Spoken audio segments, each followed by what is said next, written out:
ابراہیم کی آیت نمبر 26۔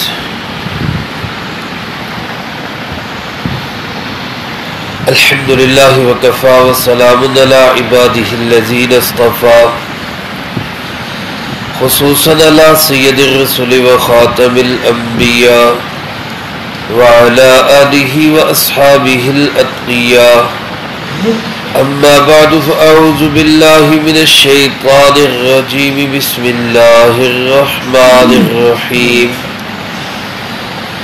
ومثل کلمة خبیثة کشجرة خبیثة اجتثت من فوق الارض ما لها من قرار يثبت الله الذين آمنوا بالقول الثابت في الحياة الدنيا وفي الآخرة ويضل الله الظالمين ويفعل الله ما يشاء ومثل كلمة خبيثة اور مثال برے کلمے کی کشجرۃ خبیثہ ایسے ہی ہے جیسے کوئی برا درخت ہو اجتثت من فوق الارض جو اکھاڑ لیا جائے زمین کے اوپر سے ہی ما لہا من قرار اور اس کے لیے کوئی ٹھکانہ نہیں ہے یثبت اللہ الذین آمنوا بالقول الثابت اللہ پاک ثابت رکھتے ہیں ایمان والوں کے لیے ثابت قول کو فی الحیات الدنیا دنیا کی زندگی میں بھی والآخرہ وفی الآخرہ اور آخرت میں بھی ویضل اللہ الظالمین اور اللہ پاک گمراہی کے فیصلے کر دیتے ہیں ظالموں کے لیے ویفعل اللہ ما یشاء اور اللہ جو چاہتے ہیں وہ کر گزرتے ہیں۔ اس سے پہلی آیات مبارکہ میں اللہ رب العزت نے کلمہ طیبہ کی مثال بیان فرمائی۔ کلمہ طیبہ سے مراد لا الہ الا اللہ محمد الرسول اللہ، اس کی مثال اللہ پاک نے بیان فرمائی ایک شجرہ طیبہ سے، ایک پاکیزہ درخت، اور اس پاکیزہ درخت کی صفات یہ بیان فرمائی کہ اس کی جڑیں مضبوط ہو اور اس کی شاخیں آسمان پر ہو اور وہ ہر وقت فائدے مند ہو، سود مند ہو، اس کا پھل ہر وقت کارآمد ہو۔ علماء فرماتے ہیں کہ اس سے مراد کھجور کا درخت ہے جس کی جڑیں بھی مضبوط ہیں، جس کا تنا بھی مضبوط ہے، جس کی شاخیں بھی آسمان کی بلندیوں کو چھو رہی ہے اور اس کا پھل بھی سدا بہار ہے، ہر وقت کارآمد ہے۔ تو ایک مومن کی جو کلمہ طیبہ کا قائل ہے، کلمہ طیبہ پڑھنے والا ہے، اس کی مثال بھی ایسی ہونی چاہیے کہ اس کے دل میں تصدیق قلبی بہت زیادہ مضبوط ہو کہ دنیا کے حالات اس کی تصدیق کو ہلا نہ سکے، اور اس کے اعمال کا اور اقرار لسانی کا تنا، زبانی اقرار کا تنا جو ہے وہ خوب مضبوط ہو کہ دنیا ادھر کی ادھر ہو جائے لیکن وہ زبان سے بھی کلمہ کفر ادا نہ کرے، اور پھر اس کے ساتھ ساتھ عملی طور پر اس کے اس جڑ اور اس تنے کے پھل پھول نماز کی شکل میں، اعمال صالحہ کی شکل میں، لوگوں کے حقوق ادا کرنے کی شکل میں، حلال کمائی کی شکل میں، کسی کا حق مارنے نہ مارنے کی شکل میں، اس کے یہ سارے پھل پھول جو ہے وہ نظر آنے چاہیے اور ملنے چاہیے۔ اس کے بالمقابل دوسری مثال کلمہ خبیثہ کی ہے۔ کلمہ خبیثہ سے مراد کوئی بھی کلمہ کفر۔ میرے محترم دوستو، دین کی ضروریات میں سے کسی بھی چیز کا انکار کرنا یا کسی بھی چیز کی توہین کرنا یہ کلمہ کفر کہلاتا ہے۔ بعض اوقات انسان زبان سے ایسے کلمات ادا کر دیتا ہے کہ بندہ تو سمجھتا ہے کہ اس سے کیا ہوتا ہے، حالانکہ اس کلمے کی وجہ سے بعض اوقات اسلام سے ہی بندہ خارج ہو جاتا ہے۔ تو اس لیے زبان سے کوئی بھی کلمہ کوئی بھی بول نکالنے سے پہلے 1000 دفعہ سوچنا چاہیے.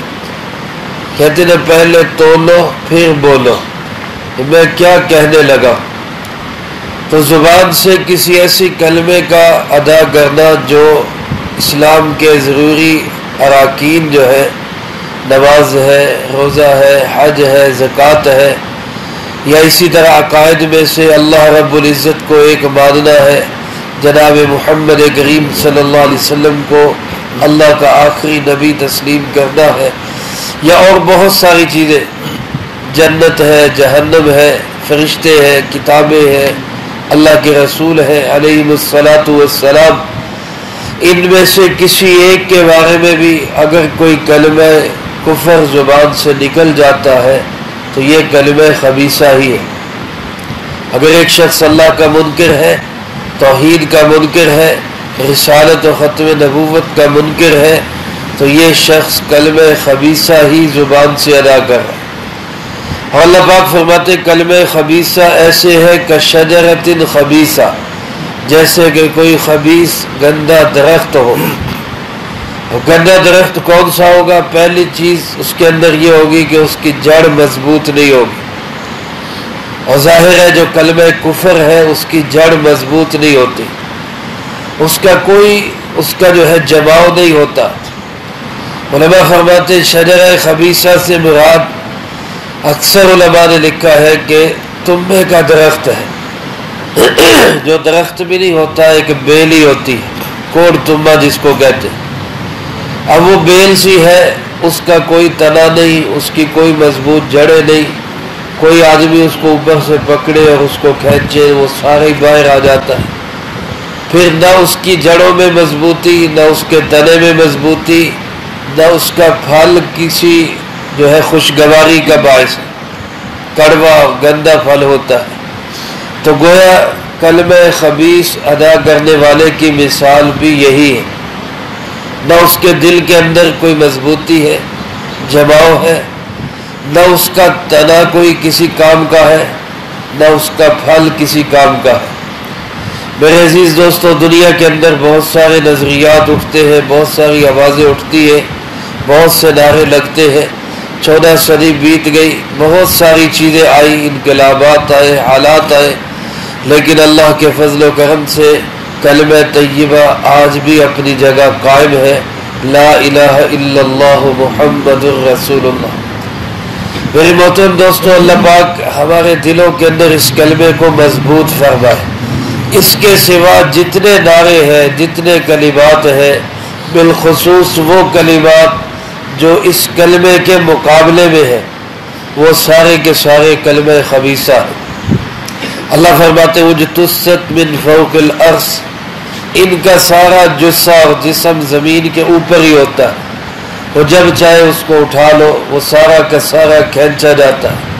ما لہا من قرار، اس کے لیے زمین میں کوئی ٹکاؤ نہیں ہے، کوئی مضبوطی اور جماؤ نہیں ہے. یہ بالکل ایسے جیسے کوئی جالا ہو بکڑی کا، یا کوئی کمزور سی چیز ہو. تو ایسا درخت جس کے اندر مضبوطی نہیں، جس کی جڑیں قائم نہیں، جس کا تنا قائم نہیں، جس کا پھل جو ہے وہ کارآمد یا فائدہ مند نہیں ہے، تو جیسے وہ درخت بیکار اور بے فائدہ، اسی طرح فرمایا کلمہ خبیثہ ادا کرنے والے سب بیکار اور بے فائدہ. اس لیے آج دنیا کے اندر اگر ایک کافر جو ہے وہ 1000 درجے مسلمان کے مقابلے میں مالی اعتبار سے اور چیزوں کے اعتبار سے اچھا ہو، لیکن ایک مسلمان اپنے عقیدے کے لحاظ سے، کلمہ طیبہ کے لحاظ سے ساری دنیا کے کافروں میں سب سے اچھا ہے. اس لیے ہمیں کبھی بھی یہ ذہن میں بھی نہیں آنا چاہیے کہ اسلام کے مقابلے میں وہ لوگ زیادہ بہتر ہے. آج کل یہ جملہ بہت لوگ کہہ دیتے ہیں، ایسا کلمہ ایسا جملہ کہنا یہ بھی مناسب نہیں، بالکل غلط ہے. ہمیں اپنے بارے میں تو ہمیں کہنا چاہیے کہ یار میرے اندر کمیاں ہے، میرے اندر صفات نہیں، میرے اندر اعمال نہیں، اسلام والے اچھے اعمال میرے اندر آنے چاہیے. لیکن اچھے اعمال اپنے اندر نہ ہونے کی وجہ سے ہم اسلام کو ہی کہیں گے یہ اسلام ہی صحیح نہیں، ان کے مذہب صحیح ہے، ان کے طور طریقے صحیح ہے، یہ بہت خطرے والی بات ہے۔ اللہ ہم سب کو اس سے محفوظ رکھے۔ تو کلمہ طیبہ دل کے اندر جتنا جاگزی ہوگا، جتنا دل کے اندر مضبوط ہوگا اور اس نے جڑیں پکڑی ہوئی ہوگی، اللہ فرماتے یثبت اللہ الذین آمنوا بالقول الثابت فی الحیات الدنیا وفی الآخرہ۔ اللہ پاک اس کلمہ طیبہ جو ثابت ہے، جو مضبوط ہے، جو قائم ہے، اس کی برکت سے دنیا میں بھی ایمان والوں کو ثابت قدم رکھتے ہیں اور آخرت میں بھی ان کو ثابت قدم رکھیں۔ اس لیے کلمہ طیبہ کا کثرت سے ورد بھی کرنا چاہیے اور بار بار اس کے معانی اور مطالب کو اپنی زبان دل دماغ سے ادا کرتے رہنا چاہیے۔ لا الہ الا اللہ محمد الرسول اللہ، میرا اقرار یہ ہے کہ اللہ کے سوا کوئی عبادت کے لائق نہیں، اور میرا اقرار یہ ہے، میری گواہی یہ ہے کہ حضرت محمد صلی اللہ علیہ وسلم اللہ کے رسول ہے، آخری رسول ہے۔ اس کو بار بار کہتے رہنا چاہیے۔ اللہ فرماتے ہیں جو اس کلمہ طیبہ سے تعلق جوڑے گا ہم اس کو دنیا میں بھی ثابت قدم رکھیں گے۔ حالات آئیں گے، مشکل ترین حالات آئیں گے۔ اب دیکھیں حضرت بلال رضی اللہ تعالیٰ عنہ پہ کیسے حالات آئے، مارا جاتا، پیٹا جاتا، گھسیٹا جاتا، پتھروں کی سل سینے پہ رکھ دی جاتی، کوڑے مارے جاتے، اور کیا کہا جاتا کہ صرف کلمہ طیبہ چھوڑ دو۔ لیکن ادھر سے جواب کیا ہوتا، احد احد، اللہ ایک ہی ہے، اللہ ایک ہی ہے، جتنا مارنا ہے مارو، اللہ ایک ہی ہے۔ یہ کلمہ طیبہ کی مضبوطی ہے۔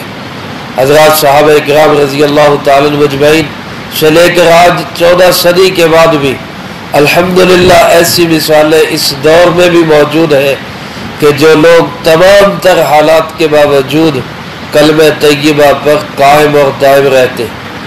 اللہ پاک فرماتے ہیں میں ایسے لوگوں کو دنیا میں بھی ثابت قدم رکھتا ہوں، وفی الآخرہ، اور آخرت میں بھی میں ان کو ثابت رکھوں۔ آخرت میں کلمہ طیبہ پہ ثابت رہنے سے مراد کیا ہے؟ علماء فرماتے ہیں یہاں آخرت سے مراد قبر ہے، کہ یہ کلمہ طیبہ جو دنیا میں اس کو اپنا ورد بنا کے رکھے گا، کلمہ طیبہ سے تعلق رکھے گا، اللہ فرماتے ہیں میں قبر کے اندر بھی اس کا یہ کلمہ طیبہ ثابت رکھوں۔ وہ قبر میں بھی جائے گا تو کلمہ اس کو بھولے گا نہیں۔ میرے عزیز دوستو، حدیث پاک میں آتا ہے، حضرت برہ ابن عازب رضی اللہ تعالیٰ عنہ اس کے راوی ہے، اور اس کو 70 کے قریب حضرات صحابہ کرام رضی اللہ تعالیٰ مجمعین نے مختلف انداز سے نقل کیا ہے کہ قبر کے اندر انسان سے سوال و جواب ہوگا۔ جب انسان کو قبر میں رکھا جاتا ہے، حدیث پاک میں آتا ہے، حدیث کا خلاصہ عرض کر رہا ہوں کہ اس میں جو بات آتی ہے وہ یہ کہ میت کو دفن کر کے لوگ جب واپس جاتے ہیں، واپس پلٹتے ہیں، تو فرمایا کہ ان کے قدموں کی چاپ بھی میت کو سنائی دیتی، اس کو بٹھا دیا جاتا ہے اور فرشتے اس کے پاس آتے ہیں۔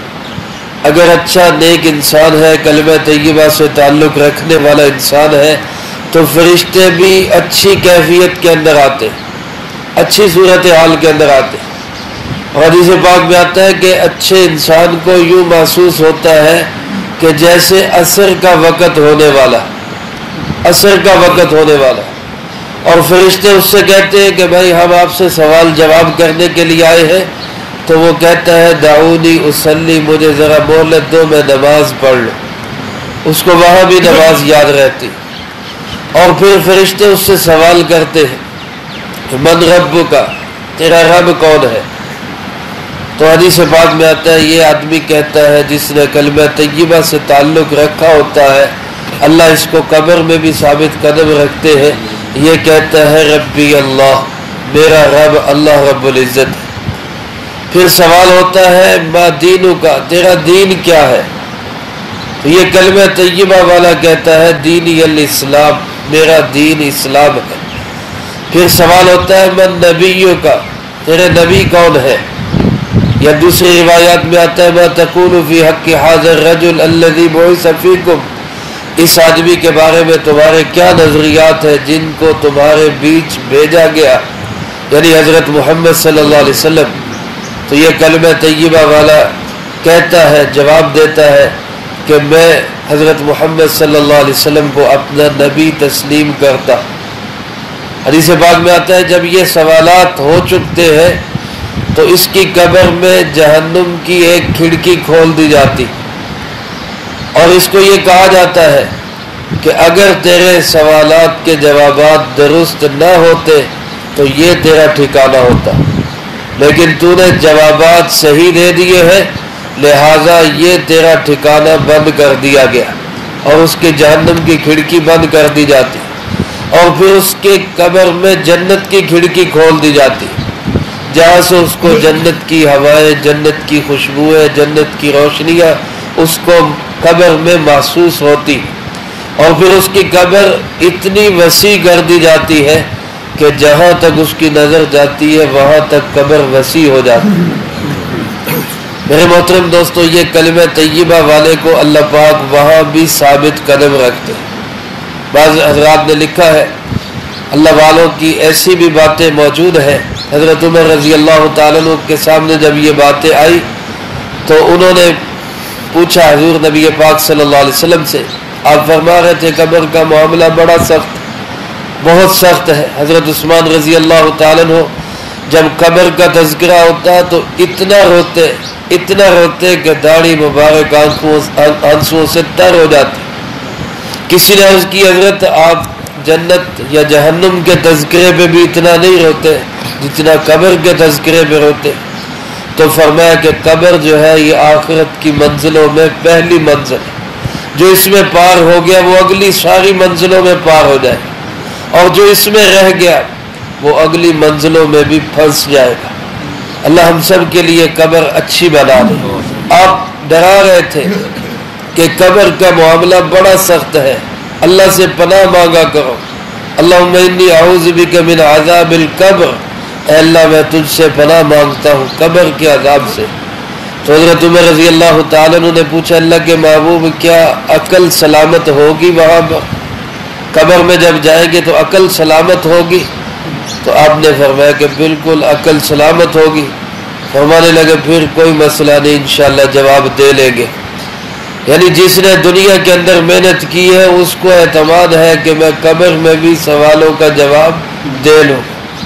حضرت رابعہ بصریہ رحمۃ اللہ علیہ کے متعلق آتا ہے جب ان کو قبر میں رکھا گیا تو فرشتے آئے اور انہوں نے سوال کیا من ربک، تیرا رب کون ہے؟ تو کہتے رابعہ بصریہ کہنے لگی میں تو زمین سے چند فٹ نیچے آئی ہوں، میں رب کو کیسے بھول سکتی ہوں؟ تم آسمانوں سے آئے ہو، تم بتاؤ، تم تو نہیں رب کو بھول گئے، تمہارا رب کون ہے؟ تو جنہوں نے محنتیں کی ہیں وہ دھڑلے سے جواب دے لے گے۔ اللہ ہمارا کلمہ طیبہ دنیا اور آخرت میں ثابت فرمائے۔ اس کے لیے میرے دوستو کلمہ طیبہ کا خاص ورد، بار بار اس کو پڑھنا اور اس کا اظہار اور اقرار روزانہ اس کے متعلق۔ صحابہ فرماتے تعالوا نجدد ایماننا، آؤ اپنے ایمان کی تجدید کر لیں۔ روزانہ ایمان کی تجدید، ہر وقت ایمان کی تجدید۔ حالانکہ وہ خاص پاکیزہ دور تھا اور آج تو بہت خطرناک حالات ہیں، تو بار بار اس کلمے کا اقرار، ایمان کی تجدید۔ اللہ فرماتے ہیں ایسے لوگوں کو ہم قبر میں بھی ثابت قدم رکھیں۔ اور اس کے برخلاف جنہوں نے کلمہ طیبہ سے دنیا میں تعلق نہیں رکھا، روایات میں آتا ہے فرشتے ان کے پاس آئیں گے اور انتہائی بری صورت میں آئیں گے، نیلی آنکھیں ہوں گی اور خوفناک چہرے ہوں گے، اور فرمایا کہ فرشتے اس کو آ کے بٹھائیں گے اور اس سے پوچھیں گے من ربک، تیرا رب کون ہے؟ تو وہ کہے گا ہاں لا ادری، ہائے افسوس مجھے نہیں پتا میرا رب کون ہے۔ ما دینک، تیرا دین کیا ہے؟ وہ کہے گا ہائے افسوس میں نہیں جانتا میرا دین کیا ہے۔ ما تقول فی حق ھذا الرجل الذی بعث فیکم، حضرت محمد صلی اللہ علیہ وسلم کے متعلق تمہارا کیا خیال ہے؟ وہ کہے گا میں نہیں جانتا یہ کون ہے۔ فرمایا فرشتے جو ہے اس زور سے اس کو گرز اور ہتھوڑا مارتے ہیں کہ اس کے چیخنے کی آواز انسانوں اور جنات کے سوا ہر مخلوق سنتی، ہر مخلوق کو اس کی آواز سنائی دیتی۔ اور فرمایا پھر بعض ایسے بھی ہوتے ہیں ان پر اللہ پاک قبر میں سانپ مسلط کر دیتے ہیں۔ حدیث پاک میں آتا ہے کہ ایک سانپ ان میں اتنا زہریلا اور خطرناک ہے کہ وہ اگر ایک دفعہ زمین پہ صرف پھونک مار دے تو پوری زمین پہ کہیں سبزہ نظر نہ آئے۔ اس قدر خوفناک زہریلے سانپ اور بچھو۔ میرے عزیز دوستو، ان سے بچنے کا حل کیا ہے؟ کہ اللہ سے تعلق، جناب محمد کریم صلی اللہ علیہ وسلم سے تعلق، قرآن پاک سے تعلق، نماز، یہ اعمال ہیں۔ مسجد کی طرف اٹھنے والے قدم، روایات میں آتا ہے قبر میں انسان جائے گا تو یہی اعمال چاروں طرف گھیرا ڈال کے کھڑے ہو جائیں اور فرشتوں سے کہیں گے کہ وہاں دور کھڑے ہو کے سوال و جواب کر لو، اس نے دنیا میں ہمیں نہیں چھوڑا، یہاں ہم اس کو نہیں چھوڑ سکتے، ہم اس کے ساتھ رہیں۔ قرآن پاک ایک شہزادے کی شکل میں انسان کی قبر میں آئے گا اور اس کا مونس اور غمخوار بنے۔ تو قرآن پاک کے ساتھ ہمارا تعلق، تلاوت ہو، اس کو سمجھنے کی کوشش کریں، یہ قبر میں ہمارا ساتھی بنے۔ حدیث پاک میں آپ صلی اللہ علیہ وسلم نے ارشاد فرمایا 30 آیات پر مشتمل ایک سورت ایسی ہے جو قبر میں اپنے پڑھنے والے کو عذاب قبر سے بچاتی، اور فرمایا وہ سورت ملک، جس نے اس کو مغرب کے بعد پڑھا رات سونے سے پہلے پہلے، یہ سورت جو ہے اسی طرح سورت الف لام میم السجدہ 21ویں پارے میں ان دونوں صورتوں کے متعلق آتا ہے۔ یہ صورتیں قبر کے عذاب سے محفوظ رکھتی اور اپنے یہ پرندے کی شکل میں آتی ہے اور پر جو ہے پڑھنے والے کے اوپر بچھا دیتی اور اللہ پاک سے پرزور سفارش کرتی ہے۔ حالانکہ بندہ گناہگار بھی ہو اور اللہ کے عذاب کا مستحق بھی ہو تو یہ اپنے پر پھیلا دیتی اور کہتی اللہ پاک سے کہ یا اللہ یا ہمیں اپنے کلام سے نکال دے یا ہماری سفارش قبول کر اور اس بندے کو نجات دے۔ ظاہر ہے اللہ پاک صورتوں کو اپنے کلام کو کیسے اپنے کلام سے نکال دے، تو اللہ ان کی سفارش کو قبول کر کے اس بندے کو عذاب قبر سے نجات دے دے۔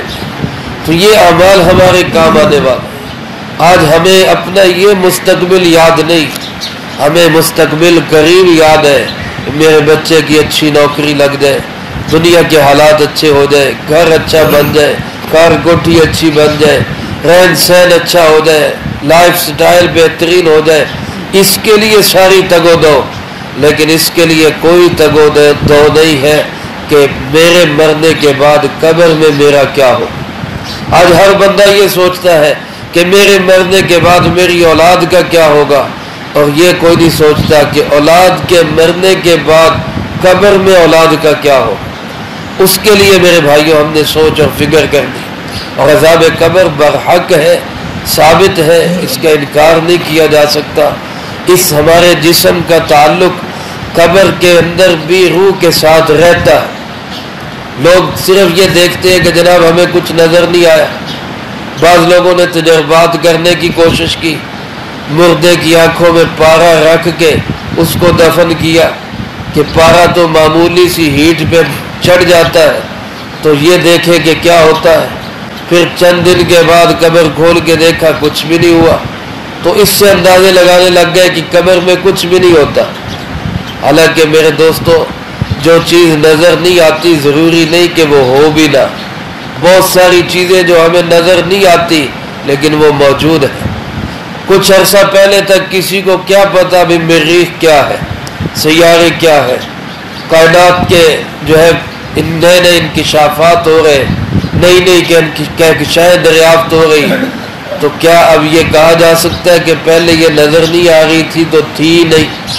تو پہلے بھی تھی، نظر نہیں آ رہی تھی۔ آج میرے دوستو اگر کسی کو عذاب قبر نظر نہیں آ رہا تو یہ اس بات کی دلیل نہیں کہ وہ ہے نہیں۔ دیکھنے والوں نے جناب محمد کریم صلی اللہ علیہ وسلم نے سچی زبان سے بتایا کہ ہے۔ فرمایا قبر کو جو ہے یا تو یہ جنت کا باغ ہے یا جہنم کا گڑھا ہے، اس کو یہ نہ سمجھو کہ مٹی کا ڈھیر ہے۔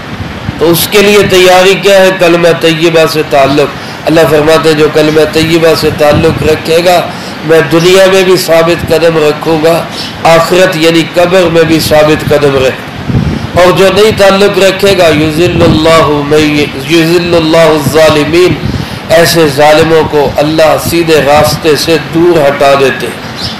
گمراہ انسان خود ہوتا ہے، اللہ پاک کسی کو زبردستی راہ راست پہ نہیں لاتے، چھوڑ دیتے ہیں، جاؤ جہاں جانا ہے چلے جاؤ۔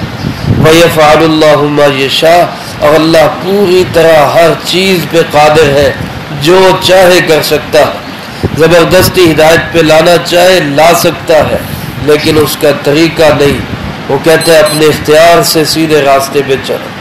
آج میرے دوستو وقت ہے، اپنی قبر کو صحیح بنا سکتے ہیں، اس کے لیے اعمال کر سکتے ہیں، دعائیں کر سکتے ہیں، اللہ سے معافیاں مانگ سکتے ہیں۔ کل کو روح نکلے گی پھر کچھ کام نہیں آئے گا، رشتہ دار مال و دولت سب واپس ساتھ جائیں گے تو صرف اعمال ساتھ جائیں گے۔ اللہ مجھے آپ کو کلمہ طیبہ کا عقیدہ اپنانے کی اور اچھے نیک اعمال اپنانے کی توفیق نصیب فرمائے، جو کہا سنا اس کو زندگی میں لا کے دوسروں تک پہنچانے کی توفیق عطا فرمائے۔ اللهم لك الحمد كما ينبغي لجلال وجهك وعظيم سلطانك، اللهم لا أحصي ثناء عليك أنت كما أثنيت على نفسك، اللهم لك الحمد كما أنت أهله، صل على محمد كما أنت أهله، وافعل بنا ما أنت أهله، فإنك أهل التقوى وأهل المغفرة، اللهم ربنا ظلمنا أنفسنا وإن لم تغفر لنا وترحمنا لنكونن من الخاسرين، اللهم ربنا آتنا في الدنيا حسنة وفي الآخرة حسنة وقنا عذاب النار، اللهم ربنا تقبل منا إنك أنت السميع العليم وتب علينا إنك أنت التواب الرحيم، وصلى الله على النبي الكريم وعلى آله وأصحابه أجمعين برحمتك يا أرحم الراحمين۔